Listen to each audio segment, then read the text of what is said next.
Assalamualaikum warahmatullahi wabarakatuh. Saya Roswati, Prodi PAUD Universitas Pancasakti. Di sini saya akan mempresentasikan dengan mata kuliah Micro Teaching dosen pengampu Dr. Irma Yuliantina, MPD.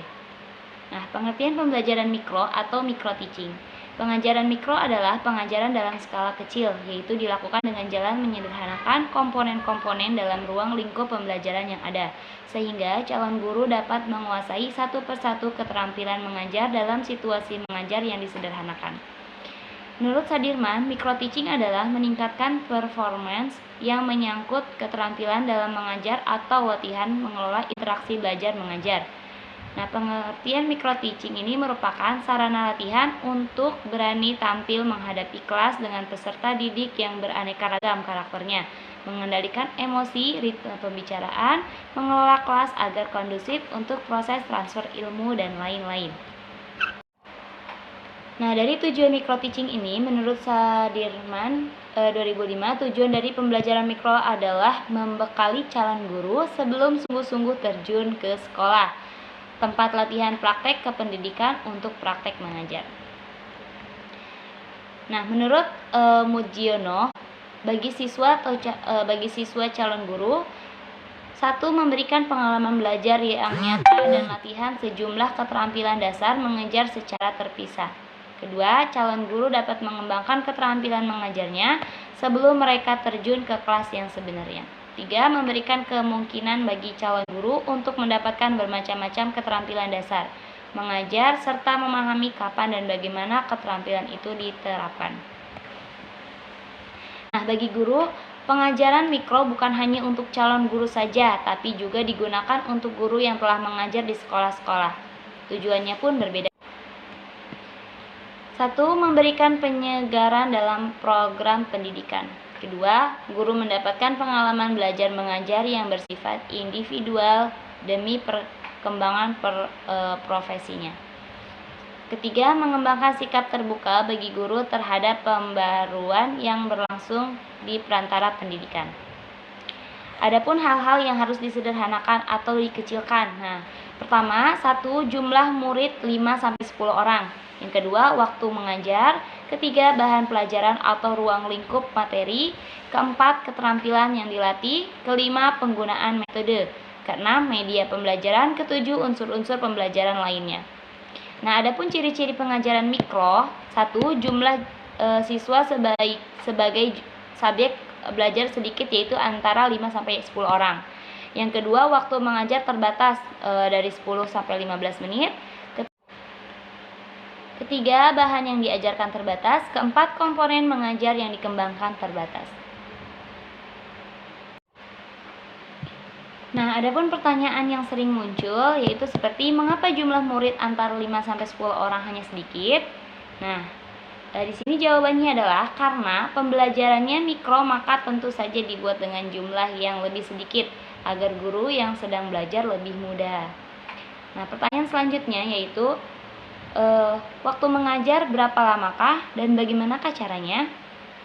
Nah, jawabannya adalah saat pelaksanaan mikro, waktu pembukaan dan penutup sebentar, yang lama pada saat kegiatan intinya. Jadi, waktu yang diperlukan mikro biasanya sekitar sampai 30 menit. Nah, pertanyaan ketiga, bagaimana alat dan bahan saat penataan lingkungan mainnya? Nah, jawabannya adalah alat dan bahan pada penataan main sama seperti kita mau ngajar pada kondisi yang asli. Baik jumlah maupun jenisnya, tentu saja kegiatannya disiapkan sebelum kegiatan dimulai. Pertanyaan selanjutnya, keterampilan apa saja yang dilatih pada saat mikro? Nah, keterampilan yang bisa kita latih saat pembelajaran mikro mulai dari menyiapkan perencanaan, alat dan bahan, membuka pembelajaran, interaksi dengan anak, memberikan dukungan melalui provokasi, dan akhirnya menutup kegiatan yang dijabarkan secara rinci sebagai berikut: keterampilan membuka dan menutup, keterampilan menjelaskan, keterampilan bertanya, keterampilan mengadakan variasi, keterampilan memberikan pengamatan, serta keterampilan mengelola kelas, keterampilan membimbing diskusi kelompok kecil, keterampilan mengajar perorangan. Kemudian jelaskan berbagai metode pembelajaran secara lengkap dan jelas.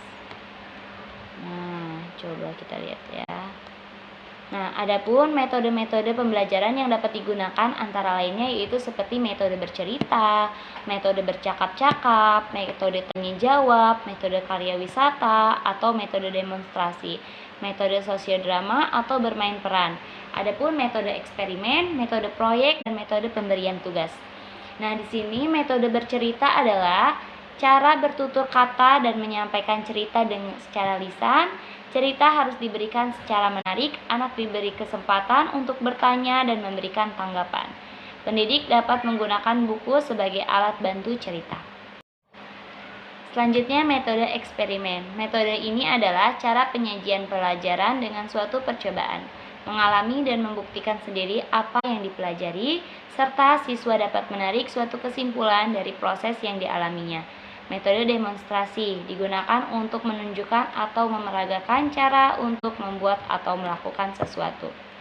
Metode bermain peran. Metode ini adalah salah satu bentuk permainan pendidikan yang digunakan untuk menjelaskan perasaan, sikap, tingkah laku, dan nilai dengan tujuan untuk menghayati perasaan, sudut pandang, dan cara berpikir orang lain. Selanjutnya, metode tanya jawab. Di sini metode di mana anak dirangsang untuk mau bertanya dan menjawab pertanyaan. Bercakap-cakap dapat dilakukan dalam bentuk tanya jawab antara anak dengan pendidik atau antara anak dengan yang lainnya. Kemudian metode diskusi, cara penyajiannya adalah dengan bercakap-cakap mendiskusikan satu tema atau materi yang akan disampaikan anak-anak, diajak mengeluarkan pendapatnya. Kemudian metode karya wisata, yaitu metode yang dilakukan dengan mengajak anak-anak mengunjungi tempat tertentu yang sesuai dengan tema. Nah, pendekatan pembelajaran yang saya gunakan di sekolah tempat saya mengajar yaitu model pendekatan pembelajaran sentra. Di sini saya menggunakan dengan 3 sentra, yaitu sentra IMT AKI, lalu sentra persiapan, dan sentra bahan alam. Baiklah, mungkin cukup sekian yang presentasi yang saya sampaikan. Kurang lebihnya mohon maaf. Terima kasih. Wassalamualaikum warahmatullahi wabarakatuh.